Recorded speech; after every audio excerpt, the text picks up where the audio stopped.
Assalamualaikum warahmatullahi wabarakatuh. Halo Sobat Misteri Sunyi Mencekam. Apa kabar Anda hari ini? Mudah-mudahan fine dan selalu dalam lindungan Allah Subhanahu wa Ta'ala. Amin, amin ya robbal alamin. Jumpa kembali bersama kami, channel yang setiap hari selalu menyuguhkan cerita-cerita misteri yang menarik. Dan untuk kesempatan kali ini kami sudah menyiapkan sebuah kisah misteri yang berjudul Mati Sebelum Kematian. Hari Senin di akhir bulan November tahun 2018, pukul 9:13 waktu Indonesia Barat, aku kedatangan tamu dua orang wanita cantik kakak beradik bersama dua anak balita perempuan kembar. Setelah mereka mengetuk pintu depan rumahku, aku pun segera membukanya dan mempersilahkan kepada mereka untuk masuk ke dalam ruang tamu. Aku mengenal salah satu di antara kedua wanita itu karena kebetulan dia pernah datang bersilaturahmi ke rumahku sebelumnya. Setelah ku ingat-ingat, wanita berkulit putih dan bermata sipit itu bernama Mawar. Sedangkan yang satunya lagi ternyata dia adalah kakaknya. Wanita berkulit kuning langsat dan bermata bulat itu namanya Dahlia. Setelah berbasa-basi sebentar, Mawar lalu menyampaikan kepadaku tentang maksud dan tujuannya datang bersilaturahmi ke rumahku. Mohon maaf Pak Ustadz, kedatangan kami ke sini adalah mau minta tolong sama Pak Ustadz, kata Mawar. Apa yang bisa saya bantu Mbak Mawar? Tanya aku kepada Mawar. Begini Pak Ustadz, kakak saya, Mbak Dahlia, akhir-akhir ini kepalanya sering merasa sakit secara tiba-tiba. Dan bersamaan dengan itu, dia suka marah-marah tanpa alasan yang jelas. Jelas Mawar kepadaku. Sudah berapa lama Mbak Dahlia mengalami hal seperti itu? Tanyaku sambil menengok ke arah Dahlia. Kulihat Dahlia merasa tidak suka saat pandanganku beradu dengan kedua matanya. Aku pun merasa ada sesuatu yang aneh pada diri Dahlia. Dari pandangan mata batinku, ada makhluk gaib yang saat ini berada di dalam tubuhnya.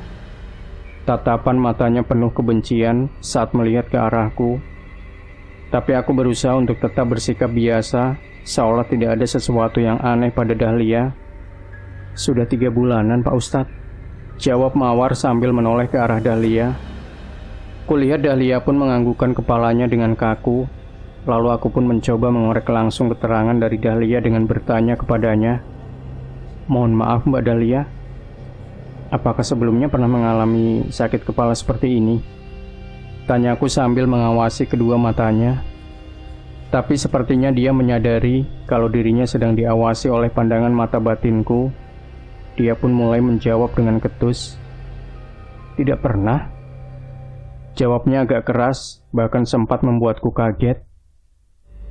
Astagfirullah, bisikku pelan. Sepertinya makhluk gaib yang ada di dalam tubuh Dahlia sudah mulai tidak nyaman berada di dalam rumahku. Dan memang hal seperti itu sering terjadi pada orang-orang yang sedang dalam pengaruh makhluk gaib, seperti kesurupan ataupun dalam pengaruh ilmu teluh atau santet. Bahkan di antara mereka yang datang ke rumahku, ada juga yang mengalami pingsan ketika baru memasuki pintu gerbang halaman rumahku. Tiba-tiba Dahlia berkata kepada adiknya Mawar, "Mawar, mari kita pulang saja. Aku benci melihat orang ini." Ajak Dahlia kepada Mawar adiknya sambil melirik ke arahku. Mohon maaf Pak Ustadz, menurut Pak Ustadz, bagaimana keadaan kakak saya? Tanya Mawar kepadaku dengan perasaan gelisah melihat sikap Dahlia. Begini Mbak Mawar, menurut saya Mbak Dahlia ini sepertinya dalam pengaruh makhluk gaib yang dikirim oleh seseorang, jawabku. Astagfirullah, terus bagaimana solusinya Pak Ustadz? Tanya Mawar. Jalan satu-satunya Mbak Dahlia ini harus diruqyah dengan ruqyah syar'i Mbak Mawar, jelasku kepada Mawar. Iya, silakan Pak Ustadz. Yang penting Mbak Dahlia bisa sehat dan keadaannya bisa normal kembali seperti sedia kala, kata Mawar memohon kepada aku. Mohon maaf sebelumnya Mbak Mawar, kalau saat ini sepertinya saya belum bisa untuk meruqyah Mbak Dahlia, kataku. Kenapa Pak Ustadz? Tanya Mawar dengan wajah penasaran. Karena saat ini ada anak-anak balita kembar ini Jadi saya merasa khawatir kalau mereka nanti bisa terkena dampak dari ritual ruqyah yang akan kita lakukan. Jawabku sambil menunjuk kedua anak balita itu. Oh begitu Pak Ustadz, tanya Mawar. Karena mereka masih balita dan tentunya masih sensitif dengan makhluk gaib. Saya merasa khawatir nanti mereka menjadi tempat transit jika makhluk gaib itu keluar dari tubuh Mbak Dahlia. Jelasku lagi. Baiklah Pak Ustadz. Kalau begitu, kapan Pak Ustadz? Besok, Selasa saja. Tanya Mawar berharap. Mohon maaf Mbak Mawar, kalau besok Selasa saya ada mau acara walimatul urs di tetangga saya. Jadi mungkin nanti bisanya hari Rabu saja, jawabku. Baiklah kalau begitu Pak Ustadz, kata Mawar. Oh iya Pak Ustadz, hari Rabu jam berapa? Tanya Mawar lagi. Pada asar saja Mbak Mawar. Soalnya Rabu pagi saya ada undangan ke sekolahan putri saya, jelasku.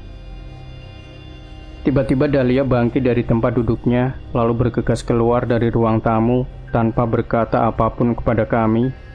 Dan kulihat dia langsung berjalan menuju jalan umum di depan rumahku, meninggalkan adiknya Mawar beserta kedua putri kembarnya. Mawar pun langsung mohon diri kepadaku sambil membawa kedua putri balita kembarnya. Assalamualaikum Pak Ustadz. Salam Mawar berpamitan kepadaku. Waalaikumsalam, jawabku. Hari ini hari Rabu di akhir bulan November 2018. Aku telah berjanji kepada Mawar nanti sore habis asar akan datang ke rumahnya untuk membantu mengobati kakaknya Dahlia. Karena pagi ini pada pukul 9, aku masih harus menyelesaikan sebuah urusan di sekolahan putri bungsuku. Namun baru setengah jam aku berada di sekolahan putriku, ponselku berdering. Setelah kulihat ponselku, ternyata Mawar yang menelpon. Aku sudah langsung merasa sepertinya telah terjadi sesuatu dengan Dahlia. Dan ternyata benar. Setelah kuangkat ponselku, aku mendengar suara Mawar dengan nada bergetar. Dia berkata kepadaku, "Tolong segera datang ke rumah saya Pak Ustadz, sekarang." Mbak Dahlia kejang-kejang sambil mengerang-erang kesakitan. Pintanya kepadaku. "Ada apa dengan Mbak Dahlia Mbak?" tanyaku. "Tolong Pak Ustadz, kesini saja sekarang. Tolong Pak Ustadz," jawab Mawar sambil memohon kepadaku. "Baik Mbak Mawar, sekarang juga saya ke situ." Dan sambil menunggu kedatangan saya, "Tolong Mbak Mawar bacakan ayat-ayat suci Al-Quran di hadapan Mbak Dahlia," kataku. Aku pun segera meninggalkan sekolahan putri bungsuku dan langsung menuju ke rumah Mawar yang berjarak 2 km dari tempat tinggalku. Sesampainya di depan rumah Mawar, aku disambut oleh suami Dahlia yang masih mengenakan seragam montirnya. Dia pun mengantarku masuk ke dalam rumah. Sampai di tempat Dahlia berbaring, kulihat tubuh Dahlia sudah tidak bergerak sedikit pun. Dua orang anak perempuannya yang masih kecil-kecil itu pun sedang menangisi ibunya yang sudah tidak bernapas lagi. Mawar pun masih membaca ayat-ayat suci Al-Quran dengan terbata-bata sambil sesenggukan menangisi kakaknya. Kudekati tubuh Dahlia dan kupegang pergelangan tangannya. Denyut nadinya sudah tidak berdetak. "Bagaimana keadaan istri saya Pak Ustadz?" tanya Ajis, suami Dahlia kepadaku. Sesaat aku menghela nafas dalam-dalam, lalu ku sampaikan apa yang terjadi sesungguhnya kepada Ajis. "Mohon maaf Mas Ajis, saya datang terlambat. Sebaiknya Mbak Dahlia kita bawa saja ke rumah sakit sekarang," jawabku. "Baik Pak Ustadz," jawab Ajis sambil berjalan menuju garasi mobil di samping rumah Mawar. Kami pun membawa Dahlia ke rumah sakit terdekat. Dan sesampainya di rumah sakit, kami langsung disambut oleh tenaga medis yang berada di depan ruang IGD dan langsung membawa tubuh Dahlia masuk ke dalam untuk diperiksa oleh dokter jaga saat itu. Kami pun menunggunya di ruang tunggu yang tersedia di rumah sakit itu. 15 menit kemudian, salah seorang dokter keluar dari ruang IGD dan menemui kami di ruang tunggu dan mengatakan, "Mohon maaf, bisa bicara dengan suami Ibu Dahlia?" tanyanya. "Iya, saya," jawab Ajis langsung berdiri dari tempat duduknya. "Mohon maaf Pak, Ibu Dahlia sudah meninggal dunia 30 menit yang lalu. Jadi pada saat beliau dibawa ke rumah sakit ini, beliau sudah meninggal. Kata dokter jaga itu. Innalillahi wa inna ilaihi roji'un, ucap kami hampir bersamaan. Tangis Mawar pun meledak sambil menyebut-nyebut nama kakaknya. Mbak Dahlia, Mbak Dahlia, Mbak Dahlia. Kuhampiri Ajis, suami Dahlia yang mulai berkaca-kaca matanya, lalu kupeluk tubuhnya sambil kuusap punggungnya. Sabar Mas Ajis, sesungguhnya kita adalah milik Allah, dan sesungguhnya kita semua pun akan kembali kepada Allah, kataku sambil menenangkan Ajis. Iya Pak Ustadz, tapi saat ini saya belum bisa mengikhlaskan istri saya, katanya sambil meneteskan air mata. Aku sangat memahami perasaan Ajis, betapa sedihnya kehilangan orang yang sangat dicintainya. Bahkan aku pun mungkin akan merasakan hal yang sama jika aku berada di posisinya saat ini. Astagfirullah, bisiku lirih. Beberapa saat kemudian, atas kesepakatan Ajis dan Mawar serta keluarganya, jenazah Dahlia dibawa pulang ke rumah orang tuanya di kampung sebelah. Aku pun pulang kembali menuju ke rumahku. Sepanjang perjalanan, aku masih terbayang wajah almarhum Dahlia ketika pertama kali datang ke rumahku. Dia datang di rumahku yang pertama kali dan terakhir kalinya, dan entah kenapa seperti ada rasa penyesalan di dalam hatiku. Aku merasa turut bersalah atas meninggalnya beliau. Lalu akalku pun berpikir dan berandai-andai. Seandainya hari Senin kemarin waktu Mawar dan Dahlia datang ke rumahku, aku langsung merespon dan menindaklanjuti secara langsung dengan meruqyah Dahlia saat itu juga, mungkin nyawa beliau masih bisa tertolong, pikirku dalam hati. Wallahu a'lam bishawab. Jenazah Dahlia masih berada di rumah ibunya dan tidak langsung dimakamkan, karena putra sulungnya yang duduk di kelas 2 SMK masih di Jakarta, sedang PKL di salah satu perusahaan swasta di sana, dan dia sudah dikabari tentang kematian ibunya, maka dia pun langsung minta izin kepada perusahaan untuk pulang. Aku sendiri merasa Dahlia belumlah meninggal dalam arti mati yang sebenarnya, karena aku merasa ada sesuatu yang ganjil dengan kematiannya. Dia tidak sedang sakit dan tidak mengalami sakit apapun. Maka malam itu, seusai sholat malam, berzikir dan berdoa, aku pun menyempatkan diri untuk bermeditasi. Dengan posisi duduk bersila menghadap kiblat, kuletakkan kedua telapak tanganku di atas lutut masing-masing, kanan dan kiri, dan kupejamkan kedua kelopak mataku. Kupusatkan pikiran dan hati pada sebuah titik. Kukosongkan pikiran dan hatiku dari segala persoalan dan kejadian yang telah berlalu, maupun segala rencana aktivitasku yang akan datang. Perlahan-lahan aku mulai melihat sebuah ruangan seperti ruangan sel. Kulihat beberapa makhluk berbadan manusia, tapi berkepala anjing berjaga-jaga di depan sel itu. Tidak jauh dari mereka, kulihat di dalam sel ada seorang wanita yang sangat aku kenal. Hah? Pekiku kaget, karena wanita itu adalah Dahlia dalam keadaan kedua tangan dirantai. Sebelum aku menyelinap masuk ke dalam ruangan sel gaib itu, aku menggunakan ilmu hijib nasor sebagai wasilah untuk melindungi diri dari serangan makhluk gaib itu, sekaligus mengamalkan ilmu ijazah dari Romo Kiaiku terlebih dulu, yakni ilmu penyamar sukma, agar makhluk-makhluk yang berbadan manusia berkepala anjing itu tidak bisa melihat sukmaku. Bacaan itu diambil dari ayat ke-9 dari surah Yasin. Setelah aku benar-benar siap, kemudian aku pun masuk ke dalam ruangan yang ada sel gaib itu, sambil membaca sholawat dan ayat ke-9 dari surah Yasin itu terus-menerus. Dengan langkah pelan dan hati-hati, aku berjalan melewati di depan kedua makhluk gaib itu.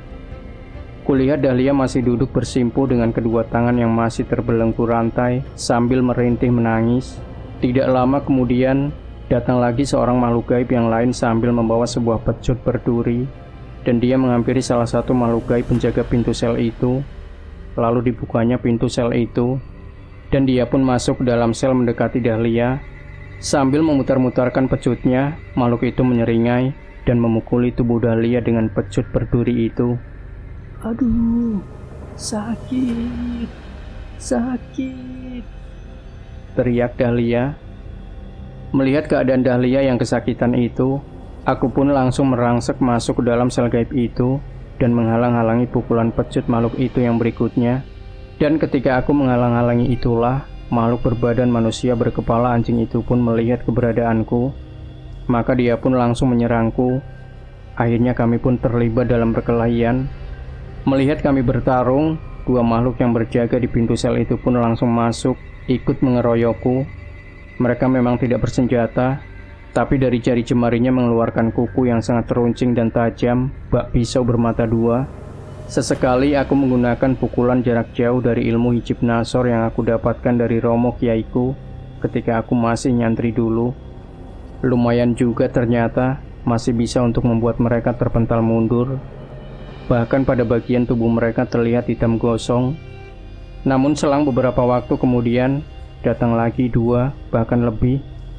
Makhluk yang lainnya sambil melolong mereka langsung menyerangku.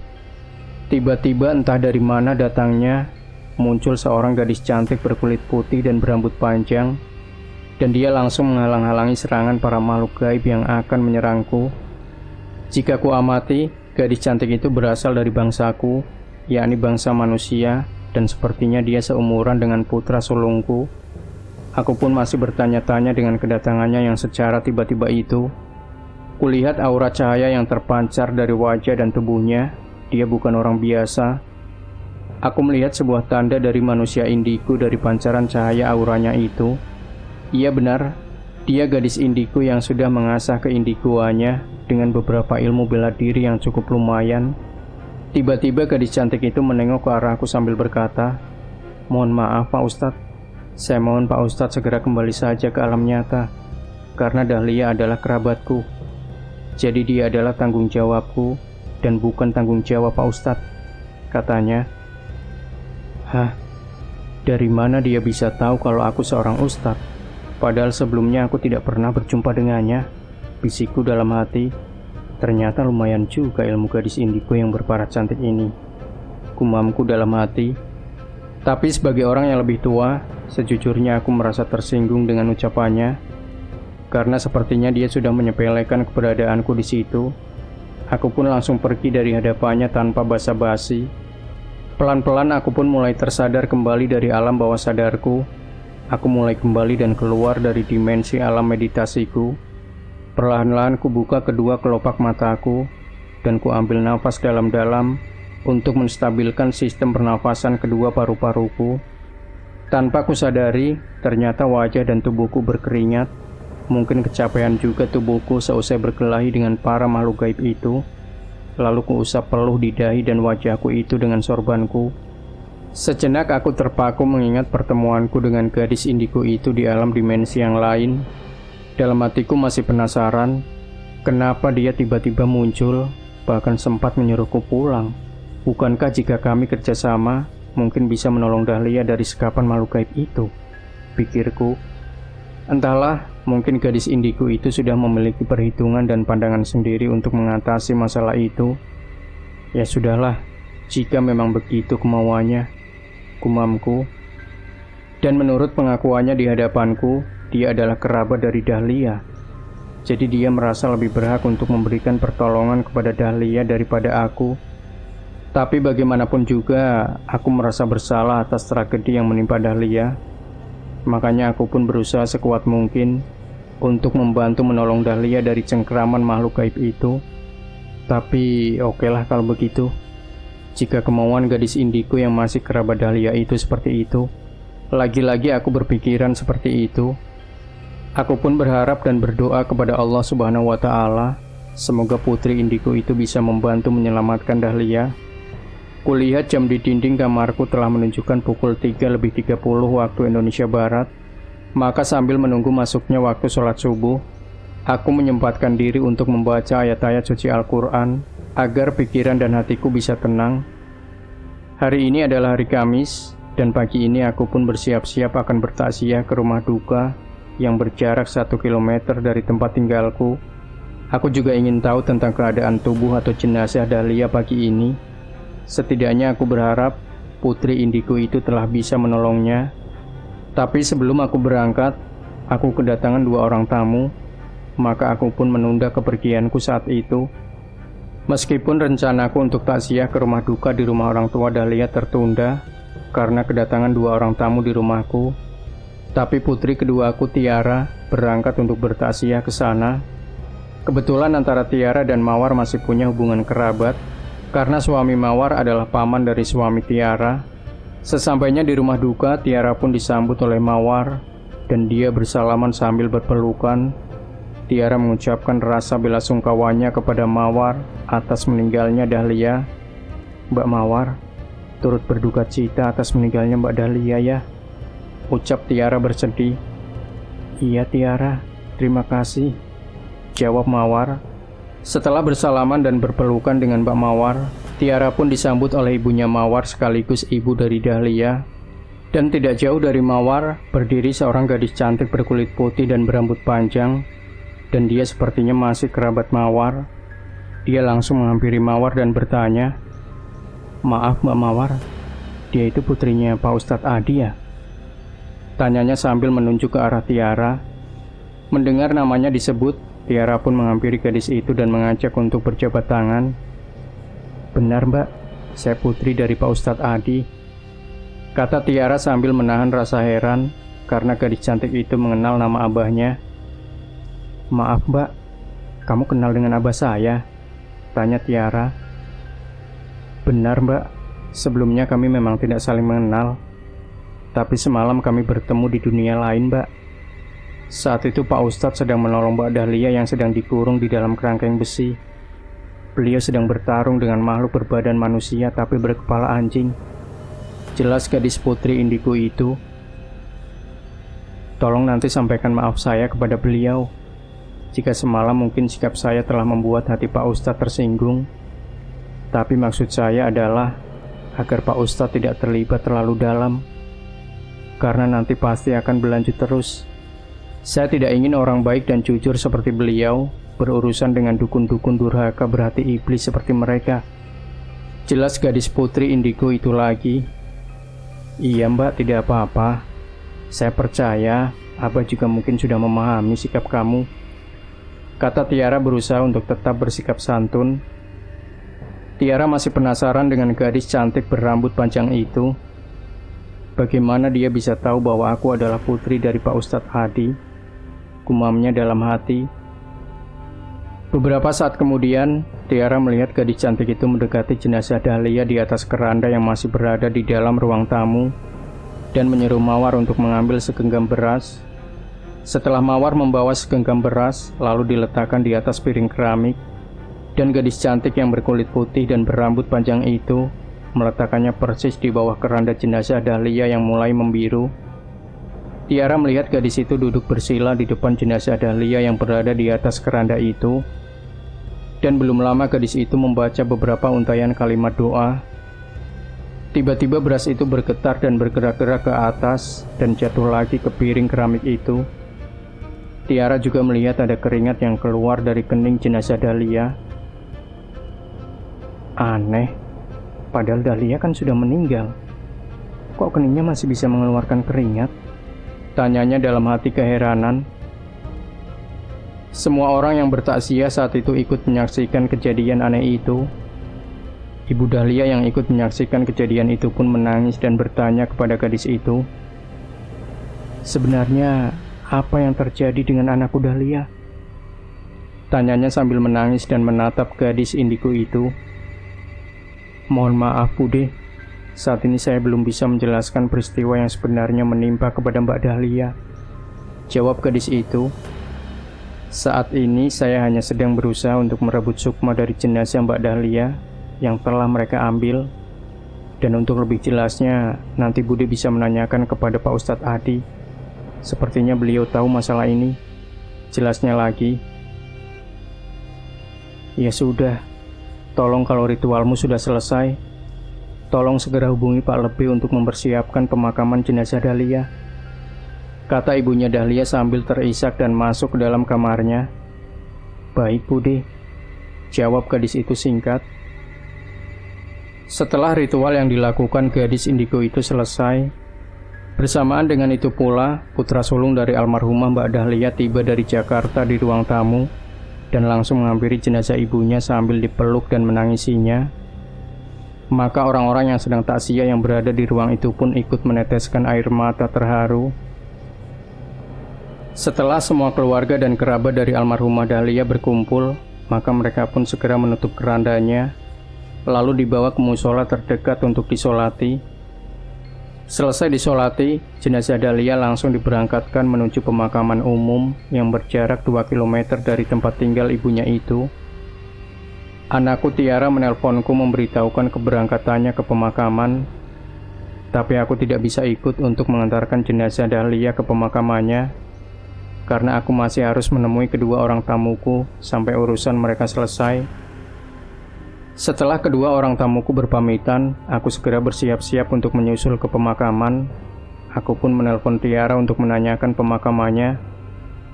Tapi ternyata pemakaman jenazah Dahlia sudah selesai. Bahkan Tiara juga sedang dalam perjalanan pulang menuju ke rumahku.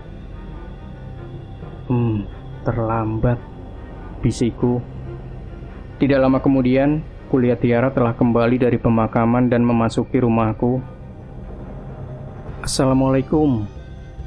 Uluk salam Tiara sebelum masuk ke dalam rumahku. Waalaikumsalam, jawabku. Bagaimana proses pemakaman jenazah Dahlia, Tiara? Tanyaku. Alhamdulillah lancar, Abah. Syukurlah. Gumamku lirih. Memang ada apa, Abah?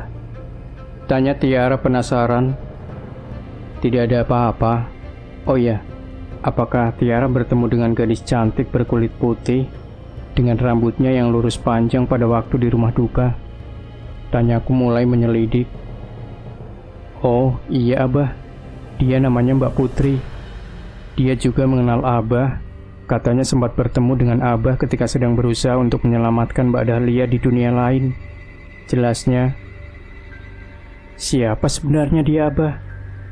Karena pada saat melihat Tiara di rumah duka, dia bisa langsung tahu bahwa Tiara ini putri Abah. Jelasnya lagi sambil bertanya. Dia gadis indigo. Dan menurut pengakuannya, dia masih kerabat dari keluarga almarhumah Dahlia. Kami bertemu di dunia lain pada saat sama-sama ingin membantu menyelamatkan Sukma Dahlia dari cengkeraman makhluk gaib yang berbadan manusia, tapi berkepala anjing. Jawabku. Mohon maaf, Abah. Sebenarnya apa yang terjadi dengan Mbak Dahlia? Tanya Tiara. Ceritanya cukup panjang. Suatu saat nanti, Abah akan menceritakannya kepadamu. Tapi tidak bisa sekarang, karena masih ada urusan yang berhubungan dengan kematian Dahlia yang harus Abah selesaikan nanti. Jawabku. Oh ya, Abah. Kata Tiara menimpali jawabanku. Pada sore harinya, seusai sholat Isya, aku pun berangkat menuju rumah duka untuk mengikuti acara doa bersama dan tahlilan atas meninggalnya Dahlia. Aku datang terlambat karena sesampainya di sana, acara itu pun sudah dimulai. Aku pun mengikuti acara tersebut sampai dengan selesai. Pukul 21 aku pun berpamitan kepada keluarga almarhumah Dahlia untuk kembali pulang ke tempat tinggalku. Dan pada malam harinya, aku bermimpi. Dan dalam mimpiku itu aku mendatangi rumah Dahlia. Kulihat banyak orang berkerumun di halaman, atau tepatnya di jalan raya di depan rumah Dahlia. Aku pun memasuki rumah Dahlia, dan sesampainya di dalam rumah itu, aku hanya melihat suami dan anak-anak Dahlia. Kulihat suami dan anak-anaknya sedang tertunduk menangis. Tidak lama kemudian aku pun keluar dari rumah itu dan berjalan menuju halaman rumahnya. Kulihat orang-orang itu tiba-tiba meninggalkan rumah Dahlia dan berjalan menuju rumah masing-masing. Beberapa saat kemudian, ada seorang kakek tua memanggil-manggil namaku. Pak Ustadz, hati-hati ya, karena orang yang mengambil sukmanya Dahlia itu adalah seorang dukun yang sangat tinggi ilmu kesaktiannya. Bahkan dia bisa tahu dan mengenal Pak Ustadz. sejak Pak Ustadz didatangi Mawar dan Dahlia pertama kalinya di rumah Pak Ustadz. Jelas lelaki tua itu. Bahkan dalam mimpiku itu, beliau menyebutkan nama dukun itu, sekaligus menyebutkan sebuah nama kota asal dukun itu yang berasal dari provinsi sebelah barat. Beberapa saat kemudian, aku pun terbangun dari tidurku. Aku masih mengingat-ingat tentang mimpiku baru saja. Sudah kuduga dari semula, dukun itu memang berasal dari daerah sana, bisikku. Kulihat jam dinding di kamarku telah menunjukkan pukul 2 dini hari. Aku pun segera bangkit dari tempat tidurku dan langsung berjalan menuju kamar mandi untuk membersihkan badan. Setelah mengambil air wudhu, aku pun kembali ke dalam kamar untuk melaksanakan beberapa sholat sunnah. Seusai sholat sunnah, berzikir dan berdoa, aku pun menyempatkan diri lagi untuk bermeditasi. Terlebih setelah aku mendapatkan informasi sebuah nama seorang dukun dari mimpiku beberapa saat yang lalu. Karena aku masih berharap untuk bisa menyelamatkan Sukma dari Dahlia, aku mulai bermeditasi seperti biasa dengan posisi duduk bersila menghadap ke arah kiblat. Dengan kedua tanganku kuletakkan di atas lutut masing-masing. Kedua mataku pun mulai kupejamkan, kupusatkan pikiranku pada sebuah titik cahaya. Dan beberapa saat kemudian, perlahan-lahan aku mulai bisa melihat sebuah tempat seperti ruang tamu. Aku melihat seorang lelaki setengah baya mengenakan kopiah putih sedang duduk dan berbicara dengan seorang wanita yang masih muda, sepertinya seumuran dengan almarhumah Dahlia. Dari pembicaraan mereka, akhirnya aku mengetahui ternyata lelaki setengah baya itu adalah seorang dukun, dan namanya sama dengan nama yang aku tahu dari mimpiku semalam. Dan wanita itu ternyata adalah mantan istri pertama dari Mas Ajis, suami almarhumah Dahlia. Dari penuturan Mariati, nama mantan istri pertama Aziz kepada dukun tua yang bergelar Mbah Haji atau Mbah Haji itu, aku menyimpulkan bahwa itu sebenarnya masih mencintai Aziz mantan suaminya. Tapi karena kedua orang tuanya sudah tidak suka dengan Aziz, hanya karena Aziz seorang kuli atau buruh montir di sebuah bengkel mobil, maka menyuruh mereka untuk bercerai. Dan sejak itulah Mariati merasa tidak rela dengan wanita manapun yang akan menjadi istri Aziz. Dengan Aziz, Mariati telah dikaruniai seorang anak laki-laki yang saat itu telah berumur 2 tahun. Dan Aziz pun tetap bertanggung jawab dengan selalu mengirimi uang untuk kebutuhan putranya itu. Bahkan hingga saat usia putranya itu 17 tahun. Namun seiring dengan berjalannya waktu, beberapa tahun setelah Aziz menikah dengan Dahlia, mereka pun telah dikaruniai 3 orang anak, dan kehidupan ekonomi mereka pun mengalami kemajuan, sehingga hal ini membuat Mariati merasa menyesal dan sakit hati. Dan entah siapa yang telah memprovokasi hatinya, akhirnya Mariati pun mulai merencanakan niat jahatnya untuk melenyapkan Dahlia. Suatu hari Mariati pun mencari seorang dukun santet, dan dengan diantar oleh seorang teman dekatnya yang telah memberikan informasi tersebut, dia pun pergi mendatangi dukun santet yang tempat tinggalnya di luar kota, bahkan di luar provinsi tempatnya tinggal. Dari sinilah niat jahat Mariati mulai dijalankan. Itulah cerita yang aku dengar dari penuturannya Mariati istri Aziz kepada dukun santet itu.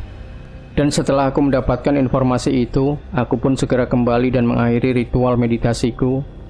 Perlahan-lahan kedua mataku terbuka, dan ku coba untuk mengembalikan kesadaranku dari alam bawah sadarku secara pelan-pelan.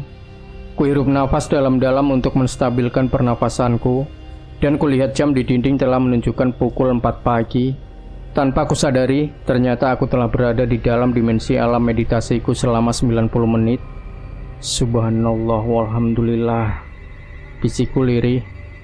Beberapa menit kemudian, aku pun mendengar suara kumandang azan dari sebuah masjid yang ada di kampung tempat tinggalku. Maka aku langsung segera bangkit dari tempatku bersila, menuju ke belakang rumah untuk mengambil air wudhu kembali.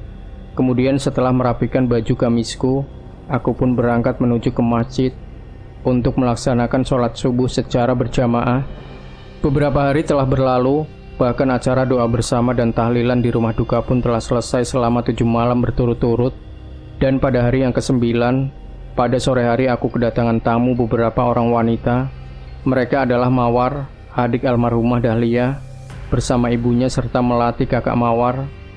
Setelah menjawab peluk salam dari mereka, aku pun mempersilahkan kepada mereka untuk memasuki ruang tamu rumahku. "Bagaimana kabar Mbak Mawar, Ibu dan Mbak Melati? Sehat semua?" tanyaku kepada mereka membuka percakapan. "Alhamdulillah, kami sehat semua Pak Ustadz. Cuma ibu yang mungkin masih kurang sehat, karena selama beberapa hari ini selalu kurang istirahat," jawab Melati kakak Mawar. "Syukur alhamdulillah. Semoga ibu pun segera pulih dan sehat kembali seperti sedia kala," kataku berharap sambil mengatupkan kedua telapak tanganku yang kutujukan kepada Ibu Mawar. "Terima kasih atas doa dari Pak Ustadz," kata Melati. "Begini Pak Ustadz, kedatangan kami ke rumah Pak Ustadz pertama adalah silaturahmi, dan yang kedua adalah untuk mengantar ibu kami yang ingin bertemu dengan Pak Ustadz. Kata beliau ada sesuatu hal yang ingin ditanyakan kepada Pak Ustadz seputar tentang kematian Mbak Dahlia," jelas Mawar kepadaku. "Betul Pak Ustadz, saya sebagai ibu kandung dari almarhumah Dahlia sampai saat ini masih kepikiran terus dengan dia. Sepertinya ada sesuatu yang janggal dengan kematiannya," kata ibu dari Mawar dan Melati itu. Saat itu ibu pernah menanyakan hal ini kepada Putri, keponakan ibu yang indigo itu. Tapi kata Putri, ibu disuruh menanyakan langsung kepada Pak Ustadz. Katanya Pak Ustadz yang tahu lebih banyak tentang masalah ini. Jelas ibu mereka yang usianya hanya terpaut 4 tahun lebih tua dariku. Akhirnya, dengan bekal informasi yang aku dengar dan aku dapatkan, baik dari Aziz suami almarhumah Dahlia, maupun ketika aku bermeditasi, aku sampaikan semuanya kepada beliau, ibu almarhumah Dahlia. Dan tanpa sengaja aku telah membuat ibu mereka kembali meneteskan air matanya karena merasa sedih telah kehilangan salah satu putri kandungnya. "Terus, bagaimana keadaan almarhumah Dahlia saat ini Pak Ustadz? Apakah dia sudah meninggal dalam arti yang sesungguhnya? Ataukah sukmanya masih berada di dalam kerangkeng gaib mereka? Atau bagaimana?"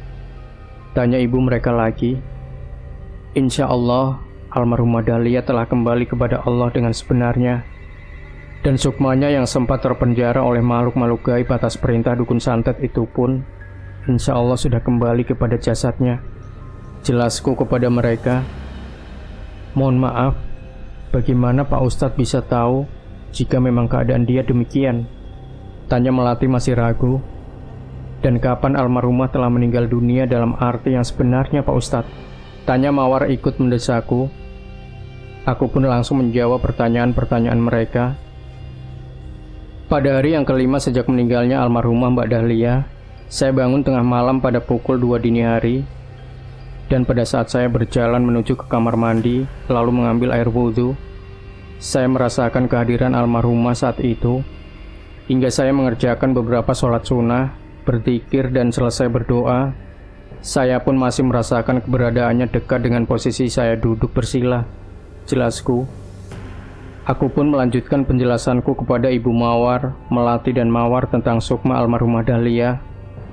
Untuk lebih meyakinkan bahwa sukma Dahlia saat ini sedang berada di dekatku, maka seusai sholat-sholat sunnah, berzikir dan berdoa, aku pun bermeditasi agar bisa terhubung dengannya. Seperti biasa aku mengambil duduk bersila menghadap kiblat dan kedua telapak tanganku kuletakkan di atas kedua lutut masing-masing. Dengan posisi punggung tegak dan pandangan lurus ke depan, pelan-pelan kututup kedua kelopak mataku. Aku memutuskan pikiran dan hatiku pada sebuah titik cahaya yang tampak saat setelah aku pejamkan kedua mataku. Kuhirup dan aku keluarkan udara melalui hidungku, selaras dengan detak jantungku.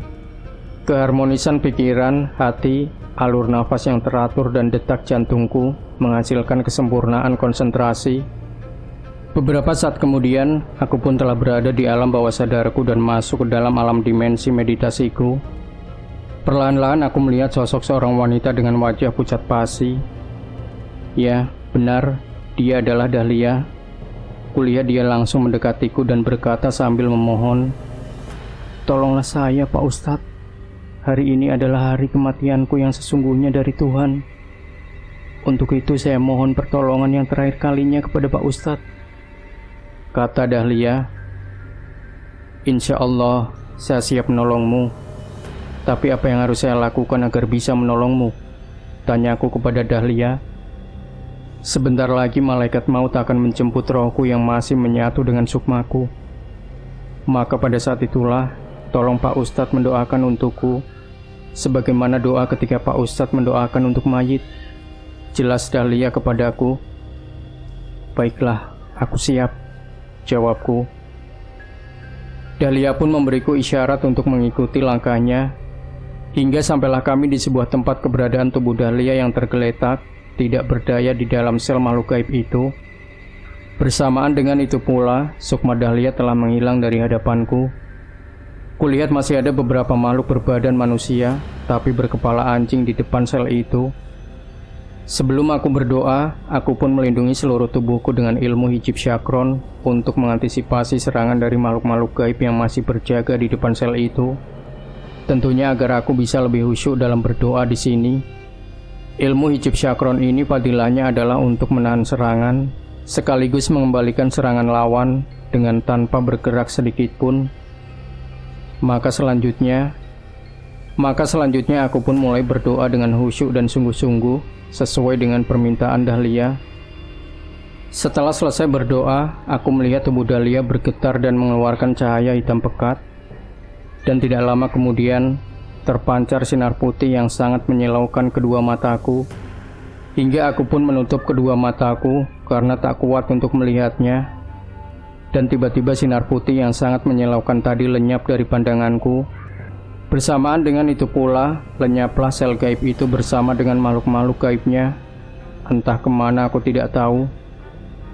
Alhamdulillah, bisikku bersyukur. Dalam keyakinanku, semua kejadian itu menunjukkan bahwa ruh dan sukma Dahlia telah kembali ke tempat asalnya dengan kuasa Tuhan. Wallahu a'lam bishawab, hanya Tuhan yang tahu segalanya. Maka aku pun segera mengakhiri ritual meditasiku.